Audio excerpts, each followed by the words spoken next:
Vilniaus dizaino kolegija orientuojasi į taikomųjų kūrybinių meninių veiklų studijas. Kolegijoje studijuoja studentai tokias specialybės kaip grafinis dizainas, taikomoji fotografija, interjero dizainas, mados dizainas, yra nauja specialybė kūrybinių industrijų dizainas.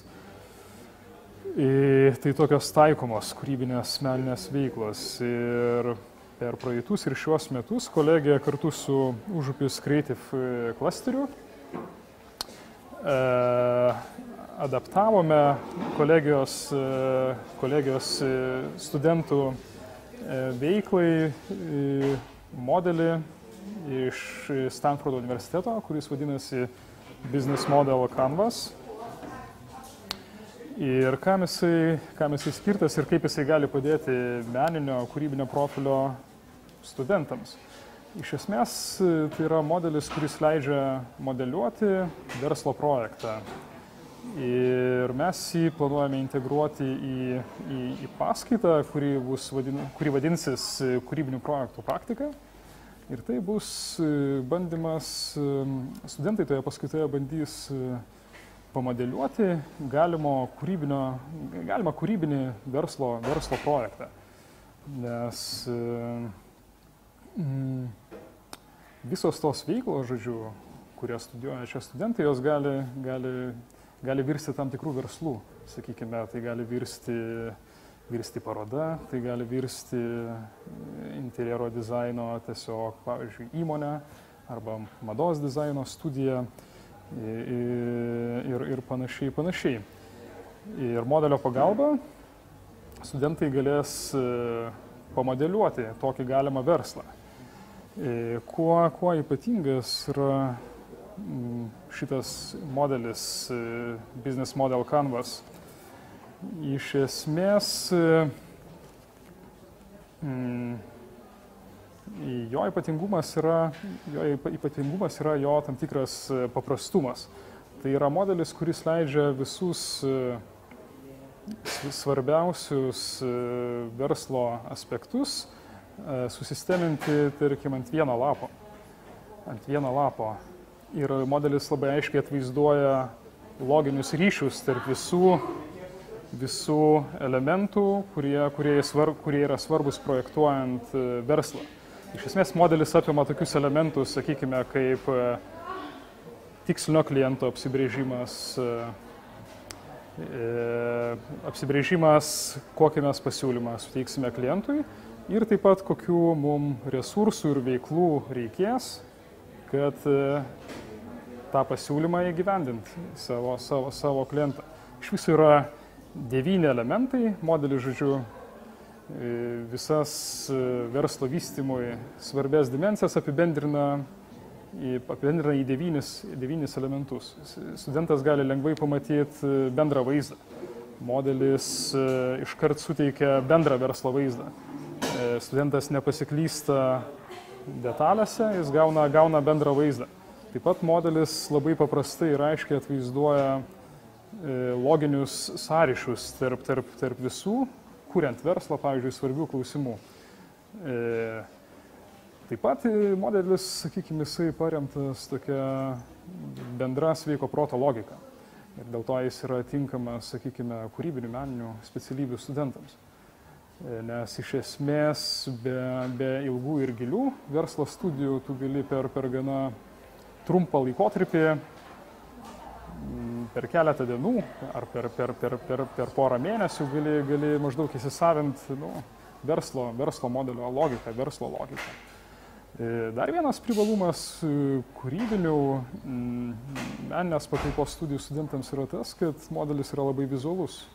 Iš esmės, verslo modeliavimas paverčiamas kone dizaino procesu. Su Užupio klasteriu mes ne tik perėmėm originalų Stanfordo modelį, bet jau dabar matome tam tikrų vietų, kur tas modelis gali būti papildytas pagal mūsų poreikius. Ir adaptuodami modelį kartu su Užupio kūrybiniu klasteriu mes jau dabar modelį šiek tiek papildėme. Tai yra tam tikra 3D erdvę pačiam mokinimosi procesui. Iškės yra tarsi dvi modelio dalis. Erdvė pačiam modeliavimui, kur studentas modeliuoja kažkokius sprendimus, ir yra 3D erdvė kompiuterio ekrane, kur studentas labinasi teoriškai.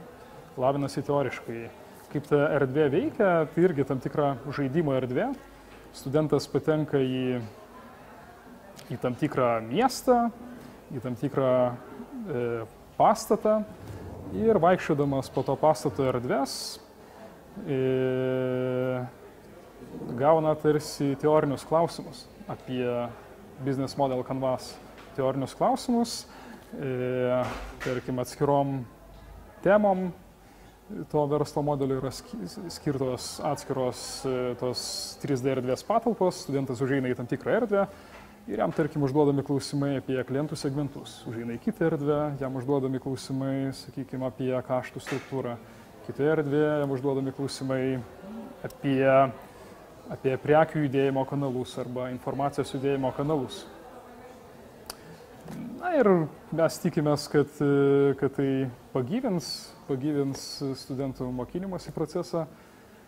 Ir taip pat modelis yra pritaikytas ir individualiam darbui, ir grupiniam darbui. Jis nėra kažkaip specifiškai orientuotas į grupinį darbą. Iš esmės, kiekvienam studentui gali būti sukurta asmeninė virtuali erdvė. Tarkim, kiekvienas studentas gali kurti savo asmeninį modelį, bet aišku, modeliavimas gali vykti ir grupėse.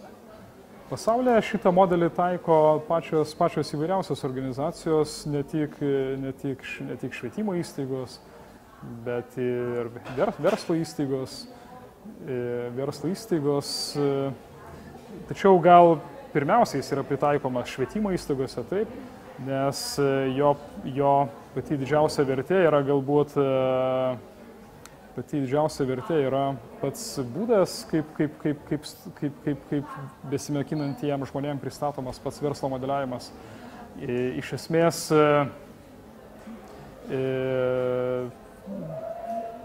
modelis galbūt nepateikia ypatingai inovatyvių idėjų apie verslą ir atskirus jo procesus. Jo pagrindinė vertė būtent yra tų žinių susisteminimo būdas ir pateikimo būdas. Tai jis pirmiausia pritaikomas turbūt švietimo įstaigose ir turbūt pirmiausia vadybinio profilio studijų programom ir švietimo įstaigom, arba kūrybinės, menės mikrupos studijom, kurios taip pat turi praktinę orientaciją. Ne tiek, sakykime, teorinio pobūdžio profilio meniniams kūrybinėms studijoms, bet taikomo pobūdžio meniniams kūrybinėms studijoms. Tai manome, kad Vilniaus dizaino kolegija, pati ta vieta išbandyti tokį modelį. Ir gali būti, kad tai netgi bus tam tikras ateityje abipusis bendradarbiavimas, ta prasme, kad tam tikros idėjos, pasiūlymai patiem Stanfordo universiteto žmonėm. Juolab, kad jie patys propaguodami tam tikrus inovatyvius verslo modelius, propaguodami tokius modelius, jie patys taiko gana inovatyvų verslo modelį ir į šito modelio kūrimą įtraukia daugybę žmonių. Kitaip tariant, pats modelis kūriamas tarsi tam tikrų kūrybinės bendruomenės būdu. Ir tai yra tarsi jų pačių tam tikra verslo inovacija. Kūrė, netgi knygą šiuo metu kūrė apie šitą modelį, įtraukdami daugybę bendraautorių, jų yra ten šimtas ar panašiai. Ir Užupio kūrybinis klasteris, jisai irgi bando tame kūrybinėme procese dalyvauti.